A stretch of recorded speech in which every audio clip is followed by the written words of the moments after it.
இனியவளே உனது இரு விழிமுன் பழதச குவளையில் விழுந்த எறும்பின் நிலை எனது நிலை விலக விருப்பம் இல்லையே பூவே அதிசயனே பிறந்து பல வருடம் அறிந்தவை மறந்தது எனது நினைவில் இன்று உனது முகம் தவிர எதுவும் இல்லையே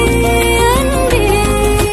வேறாரும் வாழாத பெருவாழ்விது நினைத்தாலே மனமெங்கும் மழை தூவுது மழலையின் வாசம் போதுமே தலையினில் வானம் போதுமே ஒரு கணமே உன்னை பிரிந்தால் உயிர் மலக்காய்ந்து போகுமே நீதானே பொஞ்சதி நானே உன் சரிபாதி நீதானே பொஞ்சதி